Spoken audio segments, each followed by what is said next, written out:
So I'm here with Sarah Eades, a volunteer board member for the emergency shelter. And I know you're a parent of 2 young kids. I know you work full time. How did you get connected to the emergency shelter, and how do you have time for all of this? I don't have time for all of this, but I think the reason I got involved was because of my kids. I think that there is such a need in our community, and I learned about how many people were coming through the shelter, and I can't imagine being in that space with my children. So I felt a draw. I felt that I was being pulled to the mission, and really passionate about just being involved in the community.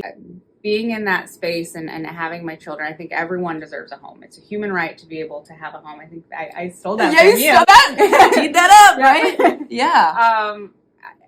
Anyone, I think there's so many people who live paycheck to paycheck, and any of us could be in that situation. There's a perception that homelessness only happens to a certain population. Yes. And that's absolutely not true. Okay, well, tell me more about that then, because I feel like that's definitely a perception out there. Well, in Michigan alone, there's 33,000 homeless people. And when we think of a homeless person, we're picturing someone on the street. Yes. It's not always the case. It could be someone who's just recently evicted. They're living on someone's couch. They're jumping from home to home, but they don't really have a place of their own. We often are also dealing with women, children who are leaving domestic abuse situations where they had a home, but it's not a safe place for them to be. So the shelter, it's a beautiful building. It's full of love. It's full of women who will support and help you through that situation. And it's a catalyst to get you into your own home. It's a place for you to learn skills. It's learning budgeting. Maybe it's learning how to cook. Maybe it's learning how to do an interview to get a job to get you into your own place and in a way that's sustainable. How does someone even find out about the emergency shelter?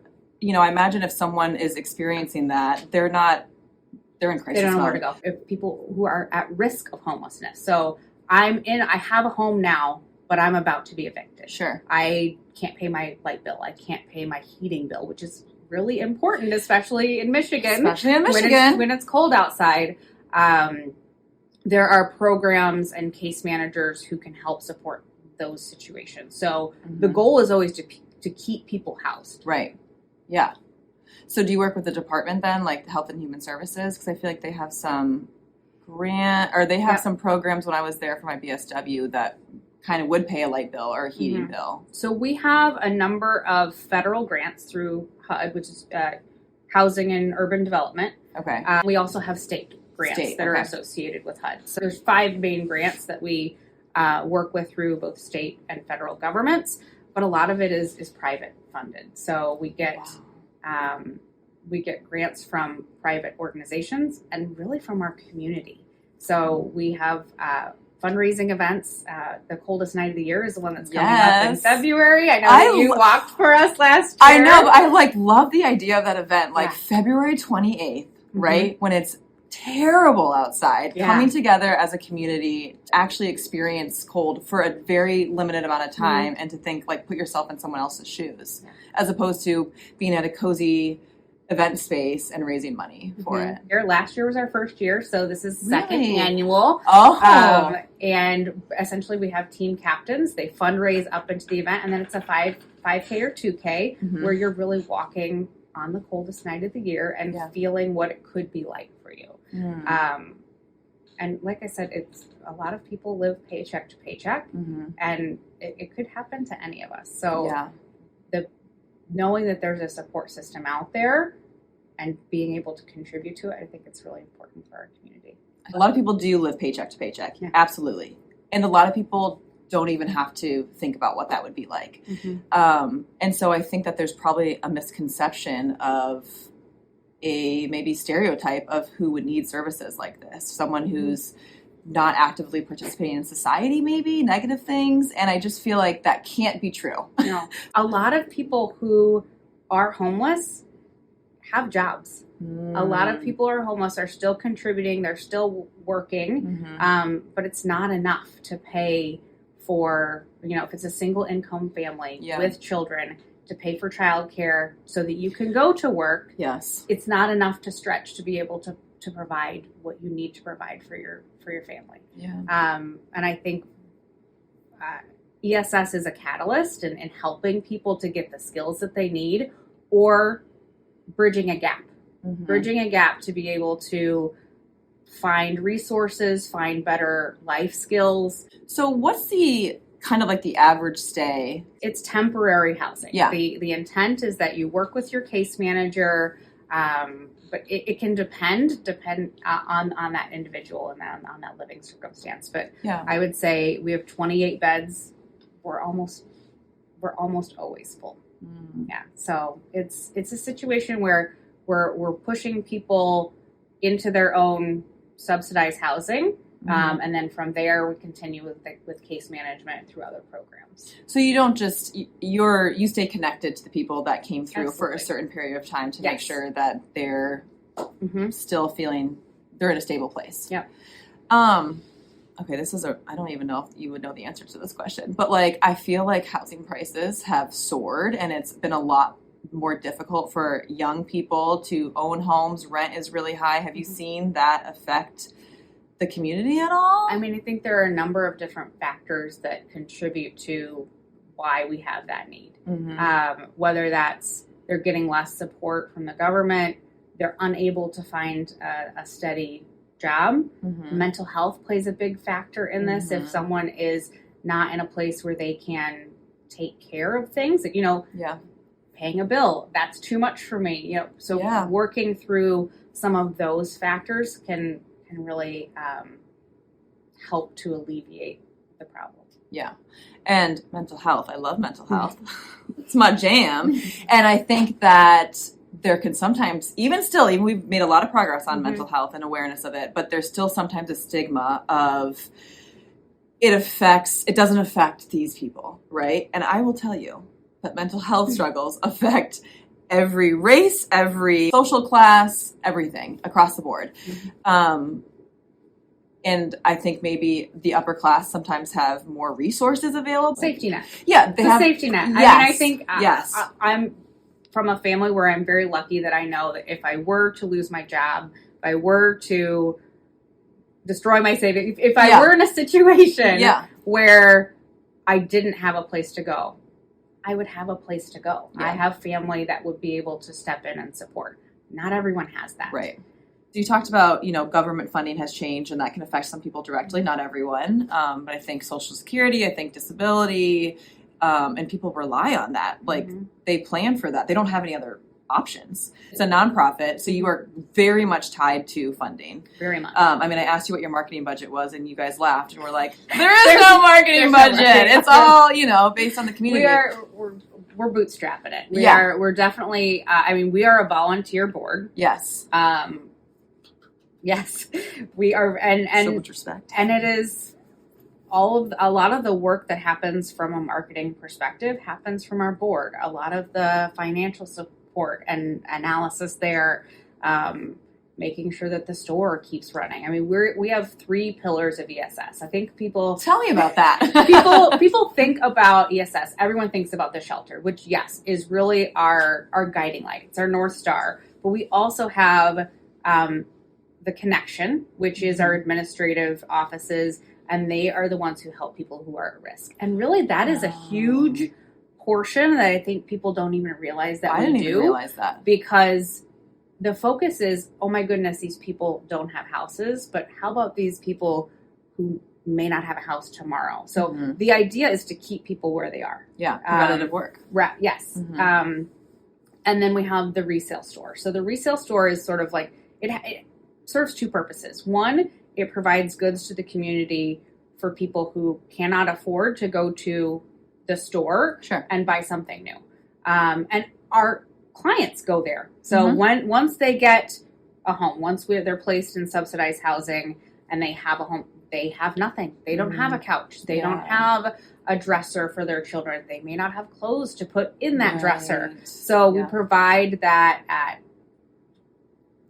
no cost or at very reduced cost. Yeah. And that's all through community donations. So we provide the opportunity for us to come to your home and pick up your furniture. And then the sales from ESS, go from 6 degrees, go right back into ESS. Do you find that you get a lot of support from the community in that way of like solid donations and people know about you guys, that you're a place that they can drop off stuff? I think that people know that we exist. 6 degrees has been around forever, but we've changed locations. And it's so nice, that new location. Yes. I love it. It's right downtown on Pipestone and downtown Benton Harbor. And I think the big thing is like just calling and talking. We have an amazing staff there. Miss Jackie will probably be the one to answer the phone. And she can tell you what the need is. And just scheduling appointments to come for our staff to come pick up items from your home, I think is something unique. It's not something that all resale stores offer. White glove service. I was going to say, you make it so easy to donate. Yes. Schedule your appointment and we'll pick it up. But I think I would love for more people to know about it as a resource. I mean, I'm a thrifter. I love a good deal. I love get a little trinket. And there's some really amazing things. I never go in and leave without a bag. I'm like, I'm going to drop off donations. Yes. And then I leave with more things to take home. Patrick's like, I thought you were getting rid of things. Right. And I come back with something. It's a trade service. Yes, it's a trade service. Yeah. No, I experienced that. So if I was watching this and I was like, I'm so inspired, this is so amazing, and I'm in the community, what can I do to help support you guys? So there's a number of ways. So I think part of it is we get a lot of donations around the holiday season, a lot of financial donations, which is amazing. Yeah. Monthly donors. So I think we have the ability to go to the ESS website. There's a QR code or just a link to donor box where you can become a regular donor to support on a monthly basis. $37 is what it costs to house a person for a day. Yeah. So that a small amount of money can really go a long way to keeping the lights on, to keeping people fed. We also have community partnerships. Silver Beach Pizza provides dinner every Thursday night for the shelter, and they've been doing that for years. So any community partnerships where it's services, food, and then walking in coldest night of the year. So I think just like getting the word out and letting people know that we're here and the good that we're doing for the community. And those financial donations are really a big part. So it's a home. It's a home. So we do run out of space for the things like those, like physical donations. But the financial donations really go a long way to keeping our caseworkers engaged, for us to be able to pay the people the administrative staff who really put their heart and soul into these families that need it. Caseworkers are essential to the day-to-day, the management, probably the good, the bad, the ugly, right? They're also dealing with an emotional, this is very emotional. It really is. Right? So they have to be trained to meet people at what could very well be the lowest point of their lives. Day in, day out, which I'm sure is very meaningful, right? Because they see these people come through and be the catalyst and then go off to have success stories, which is amazing. But what's a day-to-day like for the caseworkers, and what all do they do to keep this place running, smooth, humming, There's absolutely not a day-to-day. Every day is different for the caseworkers. So they're writing grants, which, government grants are very confusing. Sure. Bless them for doing the work, because it's a lot of red tape, knowing what to write, how to write it, following up, making sure that the money that we receive from those grants is used in the right way. Yeah. Because every grant has a specific way that their funds need to be used, and we need to make sure that we're upholding our end of the bargain with that. And then they're helping. We have shelter staff as well that are dealing with intake of new families. They're, they're braiding hair. They're making food. They're making sure that the shelter stays clean. They're being there as emotional support. And I think that can take a toll. We're seeing more and more families come in, more and more. So the biggest population that we serve are individuals and women with children. So that can be emotionally taxing, but these workers, the staff at our admin at the shelter, they show up every day with a smile. Wow. They show up and they serve the community like they're their family. They are, and really, they are their family for that period of time when they're at the shelter. They're the ones that they can rely on. Wow, that's really the stories that really touch me. Because I'll have people find out that I work and they'll reach out to me and say, I spent 3 weeks at the shelter. I spent 2 weeks at the shelter. I spent 2 days at the shelter, and they always remember the women that helped them. Wow. They will call them by name. Oh, you work with Miss So and So, and it is. It's an honor to be a part of that. Yeah. So DK Evolving is raising money for the emergency shelter, and I mean, to be honest, I'm like, I just want to keep doing it, and so I had this bold goal to raise as much $1 for every follower that I have. Love that. And it keeps rising, which is great. And I had someone that said that she, a long time ago, went through an experience where she lost her job, her home, due to a relationship falling apart, and had a young kid at the time and lost everything. And she said, I don't think she was necessarily at the shelter, right? But she's like, the people that showed up for me during that time in my life, which I think for her was her church community, changed her life, right? It knocked her socks off. And so she has used that pain to then be a supporter of the emergency shelter, and was like, I never want anyone else to experience that, but if they are going to experience that, I want to be someone that's going to help in some way, financially or whatever. And I just feel like when I was really moved by that she took something that was so devastating and used it to create, like, she actively supports a shelter in a lot of different ways. So many stories like that. There are so many stories of people that you would not expect. I was not expecting this from this person. So, I've experienced that too. I've asked someone, hey, would you like to be a team captain for Coolest Night of the Year? You work with my husband, or I know you from school. You're one of the parents of my kids. And so many people have a connection to homelessness, or they know someone that's been homeless, or someone was like, oh yeah, I will definitely help. My sister lived at the shelter, or my mother lived at the shelter for a while. So the shelter's been around for 40 years. Wow. In the community. So there are a lot of ties to it. And like I said, sometimes it's surprising how many people have a deep connection to not just to like the women, but to the building. It's a beautiful building. It doesn't feel, but when you picture a homeless shelter, you picture cots on, at least I do. I picture a room or a gym full of cots, and the women's shelter is not that at all.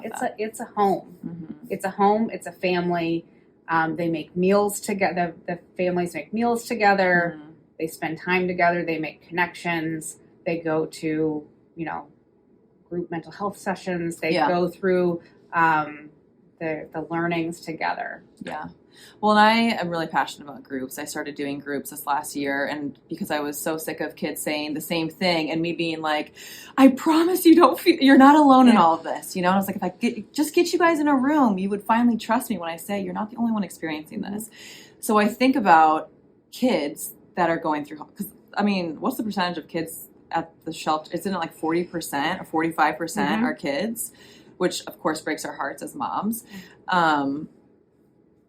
On so many levels, right? But for kids to be with other kids that are just going through the same thing, it sucks, but we're in it together. I feel like would be such, I don't know, just like an added layer of and I think it sort of takes that shame away. Obviously, we do everything to protect the privacy of the people who are staying in the shelter. But I think oftentimes these kids that are there, they go to school together. Yeah. They know each other. So knowing that there's someone else who's experiencing that sort of takes some of that pain away, because they're not alone. Yeah. That's awesome. You mentioned the angel caseworkers that are trying to support these women, these children, and also do government grants and funding. I just feel like the skills that it would take for someone to be able to do both of those things are phenomenal. Yes. And also that's amazing.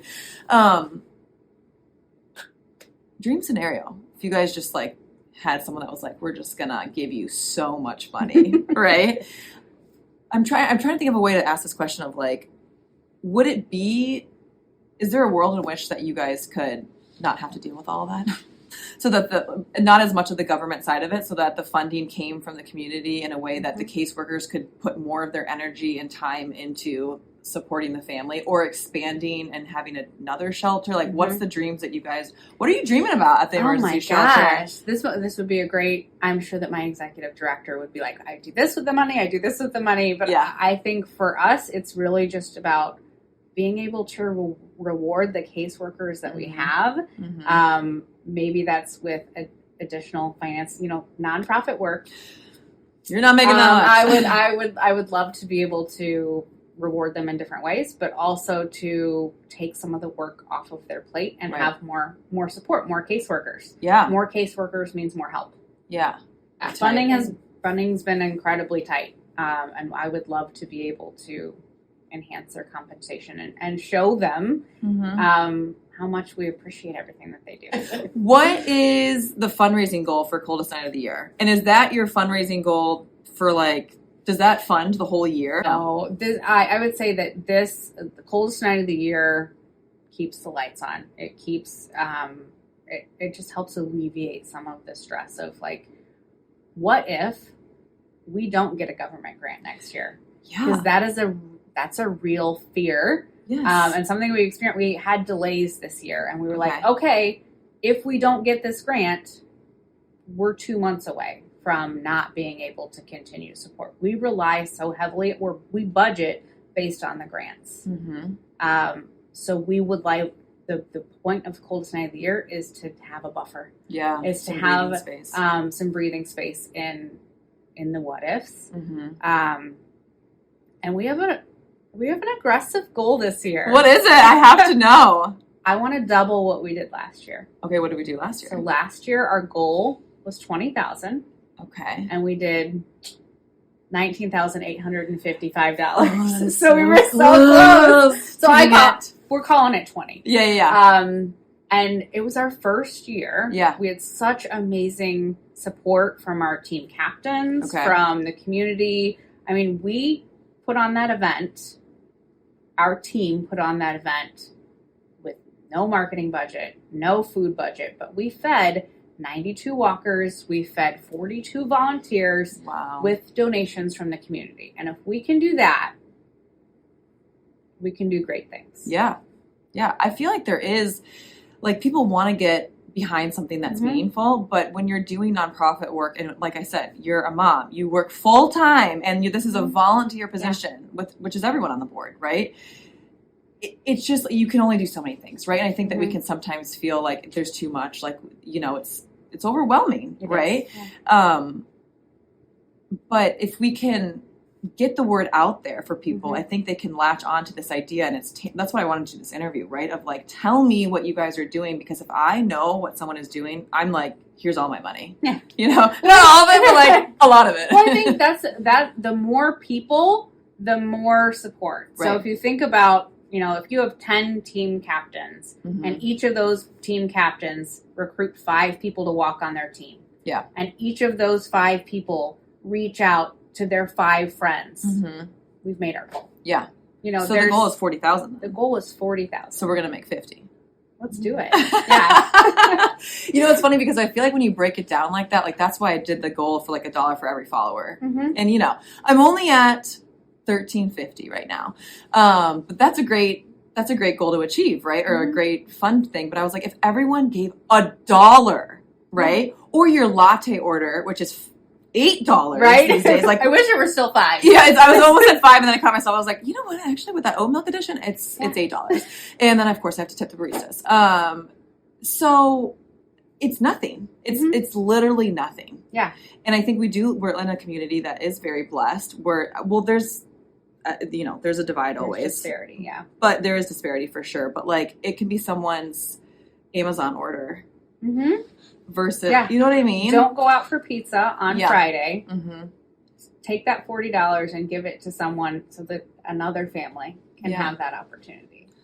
Oh, the going out for pizza opportunity, yeah. I mean, and that makes it so real. And I think that I was talking to someone else about this the other day, and not necessarily about the emergency shelter, but just what other families might be experiencing. And this person admitted to me, they were like, I can't even wrap my mind around this. Like, no one in my circle of friends has ever experienced something like this. And I was like, right, because you have to be intentional sometimes about like going out of your circle and opening your eyes to like, there are so many more things that are happening for people that can happen to anyone, right? That is not just one, you can't stereotype it. Yeah. Right. And I think there's a perception that this couldn't happen to anyone in my circle, but you don't know that. Right. We don't know what people are going through. Yes. We don't know what mental health struggles they're going through. We don't know everyone's financial situation. And a lot of times people will present in a way that is not accurate to what they're really going through. Yeah. You know, so true. Someone's not going to share, I haven't paid my mortgage in 2 months. Someone may not share, like, I don't know how I'm keeping the heat on this month. Yeah. And I know it's more people than most would perceive. Yeah. Okay, so one thing that I'm really passionate about is helping teenagers become successful adults, right? So a lot of the work that I do is with teenagers. It's that come from families that have the means to get them mental health help and everything. And so I run these groups, and that's a way that it opens up accessibility for kids that maybe couldn't afford coming to private, like individual therapy. But I would take, if someone could pay $5 for group, like they can come. Like that's kind of my philosophy about the group work. A lot of kids are struggling with this like uselessness. Like they don't feel that they have purpose. There's a lot of that going on. And so this is a long way I don't to think say. that's just teenagers. That's all of us, right? That's part of the reason that I got involved. Yeah. You know, you want to feel like you're doing something meaningful. Yes. I mean, that's why DK Evolving started, because I was like, yes, I think it would be cute to have like sweatshirts that are like, hope looks good on you. They are really cute. They are so cute, a little thing. But then also I was like, there has to be something else to this for me to feel good about it. And, you know, you joked earlier before we started, you were like, how do you know everyone in this town? Yeah. And it's like, okay, how can we all use our strengths and resources for good? Someone might not have the time to be a volunteer board member, and that's okay. And I know you don't have the time either. You make the time for things that are important. Exactly. I'm a firm believer of that. Teenagers and this idea of like finding purpose in your pain, finding meaning in your pain, and doing things that can help shift them. So I love the idea of getting some volunteer teenagers for the emergency shelter.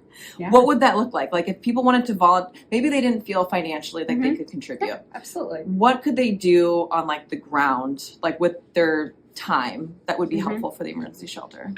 I mean, there are a number of different ways. We actually had, just last month, we had a youth group come into the 6 Degrees store and just help us get all of the Christmas decorations out and ready so that, you know, when people came in to shop, not only are they getting their resources, but maybe they're getting a little bit of joy as well.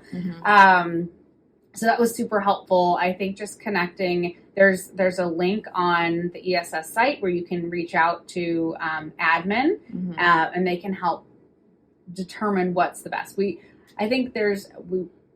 would love to have more people help out at the shelter, but we want to make sure that we're respecting the privacy of the people who are there. So there's a lot of opportunities within the store. We're actually, on Tuesday, we're having the Benton Harbor High School and the Whirlpool Mentorship Program is going to come in and help us work on the employee area and help us to sort more clothes. So there's always opportunities to give back services. Yeah. You know, shoveling the walk in front. Yeah. Removing leaves, things like that. Yeah. There's always something that can be done. Yeah. That's what I think. I think some more kids should have some volunteer opportunities so that they feel like they have purpose. So I think that's missing for a lot of people and teenagers. Well, if they're not doing anything on February 28th, they could be route leaders that can Ooh. help us to direct traffic for coldest night of the year. We're always looking for volunteers for that event. Okay, that's awesome. I feel like our collab was like kismet, right? Like we obviously know each other in other circles, but then everything kind of, I hate to say it, evolved into like this really cool partnership that I'm super stoked about. But you said that your initiative for 2026 is community outreach or community awareness. Do you guys, is that all? No. Do you have other 2026 initiatives? Certainly fundraising. We want to have a comfortable buffer with going into changes that are happening with the government. We want to make sure that the shelter is secure. Yeah. That we can pay the people who do so much work for the community. We want them to feel secure, that there is a future for them in their career as a caseworker or as an executive director or as a person who works at the shelter. So we want to have that security, and so fundraising is a huge initiative for us. So coldest night of the year is part of that. I think we have some other ideas percolating about what we want to do to help get more unrestricted funds, because we do get funds from the government through HUD, through MISHDA, through a number of different grants that we get. But that money has to be used in very specific ways. Sure. So can it pay our caseworkers? Some can and some can't. So it's making sure that we can deal with those emergency situations when, if the roof leaks. Yeah. The grants can't pay for certain different things. Right. So there are some grants that will cover it and some that won't. So having that buffer through fundraising and just getting the word out into the community. We've been around forever. But I'm surprised when I say ESS, when I say emergency shelter services, I get the little, what's that? What's that? Yeah. What do you do? That's cute. So I think an awareness that this is happening it's happening here. It's happening to people that we know. That makes me think about when we were talking about if someone can't necessarily give financially, but they can give services, even upkeep of the shelter. If someone has a construction background or is handy or whatever, are things like that helpful? Yes. I mean, I know you have to be careful about the shelter and privacy and things, but I mean, I have a handy husband, and he has certainly done repairs on the shelter. So definitely having people who can keep things running. Okay, so walk me through. You lose all government money. What literally what happens? We do a call to action. We reach out to our community. We reach out to people who have donated in the past. We have some funds that will keep us running. But it would be detrimental. It would be detrimental. It would be detrimental. I don't want to say that we wouldn't be able to keep the shelter running for more than 6 months, and that breaks my heart. Yeah. And then what would happen to those families who are in that temporary place where they need a landing zone, and it doesn't exist anymore then. I know, and if we think about it in terms of children, obviously we care about adults, but I feel like when we talk about it in terms of a child that's growing up, losing their home and not having a place to go is devastating. Would hopefully devastate anyone's heart, And I feel like that's what we should be, that is moving to people. And so it's let's not let that happen. Let's not let that happen, and let's create some breathing room for, the emergency shelter. First night of the year. Yeah. February 28th, 2026. This is your big hurrah. It is. So that's the culmination, but the real event is leading up to it. It is a fundraiser, and the 5K that happens on the 28th is sort of a celebration of the fundraising that happened up until that point. So essentially what Coldest Night of the Year is we have team captains, and each of those team captains recruit walkers. Okay. And those walkers solicit donations from their networks. Okay. So they're reaching out to grandma, they're reaching out to their neighbor. So as we expand the number of walkers, we expand the number of donors. Sure. And each walker on a team gets their own little web page that they can send out. They can personalize it. They can email it out to their network. And then as the teams, you can sort of see as teams compete against one another. I know my husband last year had his eye on your page. He's like, how much does Dylan have raised? Oh. So I think there's... I like some competition. I thrive on competition. He definitely was like, I gotta beat Dylan's team. Just barely. So you're going to take him down this year? I will absolutely be taking him down. So I think we want to make sure that people recognize it's a fundraising campaign up until that point. Yeah. If an individual walker raises $150, they get a toque, which is like a little knit cap. It says coldest night of the year. It's super cute this year. It's got a little pom-pom. It's really fun. But the idea is like we want every walker on that night to be wearing one of those toques to represent that, okay, I brought $150 to the organization. Maybe not personally. Yeah. Not everyone can afford to just like lay down that money. Yeah. But if they get 15 people to donate $10, I know, right? Then there's your toque. Yeah. And if you are under 18, we want kids there too. It's $75. So Sweet. Even kids can fundraise. Ask grandma, ask your friend, your aunt, your uncle. Yeah. But I think that it's such a fun way to get the community together. You walk the 5K, or the 2K if you have little ones who maybe can't make it that far in the cold. You walk around Benton Harbor through this route. There are rest stops along the way. We serve hot chocolate at the rest stops. We have Pete Cider Social, who's doing one of our rest stops this year. And so there's little fun treats along the way. It's a great way to just like have fellowship and remember what it is to at the end of the night, you get to drive home and go to your warm bed.